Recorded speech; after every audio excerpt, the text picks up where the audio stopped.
નમસ્કાર, મારું નામ યશરાજસિંહ ગોહિલ છે.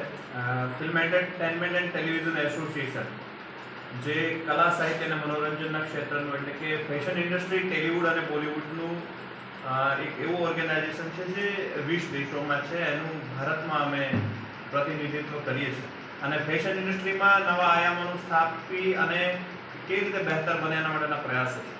આજે ટાઇટલ ઓફ ગુજરાત એની સફળતાપૂર્વક સિઝન 4નું આયોજન કર્યું, જેના વિનરો અહીંયા અમારી સાથે બેઠા છે. તો ખૂબ સરસ મજાનું આયોજન.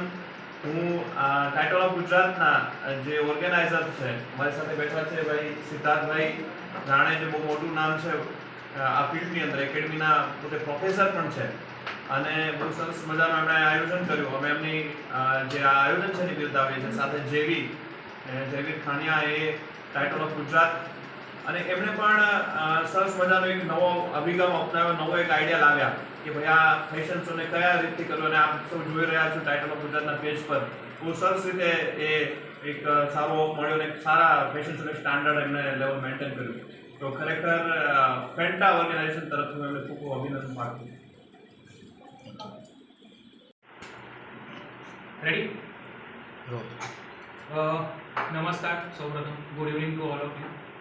ટાઇટલ ઓફ ગુજરાતની અંદર જે સિઝન 4નું આયોજન કર્યું હતું તે અહીં અમદાવાદ ખાતે જ કરવામાં આવ્યું અને દર વખતના અમારા પ્રયાસો એવા હોય છે કે જે અવનવી થીમ ઉપર આધારિત હોય. ફેશન ઇન્ડસ્ટ્રીની અંદર લોકો કેઝ્યુઅલ છે, ટ્રેડિશનલ છે, બીચ વોક છે, આ બધા કરતા, પણ અમે એમથી પણ એક વિશેષ પ્રયત્ન કરી રહ્યા છે જે અમે લોકોએ અમારા ટાઇટલ ઓફ ગુજરાતના ઇન્સ્ટા પેજ ઉપર આ વખતે કરેલું. આ વખતે અમે થીમ રાખી હતી સિનેમેટિક થીમ. નેક્સ્ટ અમારી જે પણ કઈ હશે એ આનાથી અલગ હશે. અમારો પ્રયત્ન એક દર વખતે ચાલતો રહે છે કે દર વખતે એક નવી થીમ સાથે અમારા આવનારા જે યુથ છે કે જે લોકોને ફેશન ઇન્ડસ્ટ્રીમાં આવવાનું રસ છે, જે લોકોને એક્ટિંગમાં આવવાનો રસ છે અને એ લોકોને એક પ્લેટફોર્મ જોઈએ, તો ફેન્ટા એસોસિએશન તરફથી અને ટાઇટલ ઓફ ગુજરાત તરફથી અમે લોકો એમને આપણી મંચ આપીએ છીએ અને એ લોકોને પ્રોત્સાહન આપીએ છીએ કે તમે આવો, તમારા ટેલેન્ટને બિરદાવો અને ટેલેન્ટની સાથે સાથે તમે તમારું કેરિયર એક બનાવો ફેશન ઇન્ડસ્ટ્રીમાં અને એક્ટિંગ ઇન્ડસ્ટ્રીમાં. કેટલા પાર્ટિસિપન્ટે પાર્ટ કરે? આ વખતે અમારા 20-30 જેટલા. અને એમનું સિલેક્શન ક્રાઇટેરિયા? સિલેક્શન ક્રાઇટેરિયા અમે લોકો એમનું ઓડિશન લઈએ છીએ ઓનલાઈન. એ લોકોની પાસેથી પહેલાં અમારા ફોટોગ્રાફ્સ આવે, અમારી આખી ટીમ બેસતી હોય છે. જે લોકો ઓનલાઈન આપી શકતા એ લોકોને ઓનલાઈન ઓડિશન લઈએ છીએ, જે લોકો પ્રેઝન્ટ આવીને ઓડિશન્સ આપી શકતા એ લોકોના પ્રેઝન્ટ્સમાં લઈએ છીએ અને ઓડિશનના બેઝ ઉપર જ અમે સિલેક્શન કરીએ છીએ. એવું નથી કે બધા આવ્યા અને બધાને ઇન કરી લીધા.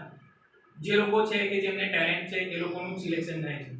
ઓડિશનમાં શું તમે ધ્યાન રાખો જેમનું સિલેક્શન કરે? ટેલેન્ટ બેઝ રાઉન્ડ થતો હોય છે ઓડિશનમાં. સૌપ્રથમ તો અમે લોકો એમનું વોક, એમનો અટાયર, એમને જે સ્પીચ હોય છે એ લોકો સ્પીચ, અને ખાસ કરીને ફેશન ઇન્ડસ્ટ્રીમાં એક હોય છે એટીટ્યુડ, કે એટીટ્યુડ એ લોકો કેવો પ્રેઝન્ટ કરે છે પબ્લિકની સામે, એ પ્લસ એમના ફેસ એક્સપ્રેશન્સ, અમે આ એક વધારે ધ્યાન રાખીને એ લોકોનું સિલેક્શન કરવાનું. જે વિનર્સ હોય છે એમને આગળ કઈ ફિલ્ડમાં, મીન્સ કે ફિલ્મ ઇન્ડસ્ટ્રીમાં તમે એપ્રોચ કરી શકો એવું ચાન્સીસ?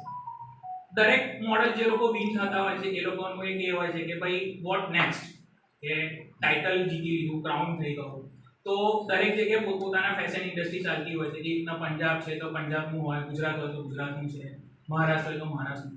અમારો આગો પ્રયાસ એ હોય છે કે એ લોકો મોડલ્સ વિન થઈ ગયા પછી એ લોકોનું એક ડ્રીમ હોય કે અમને કશેક ને કશેક હિન્દી અને ગુજરાતી ફિલ્મ ઇન્ડસ્ટ્રીમાં ચાન્સ મળે.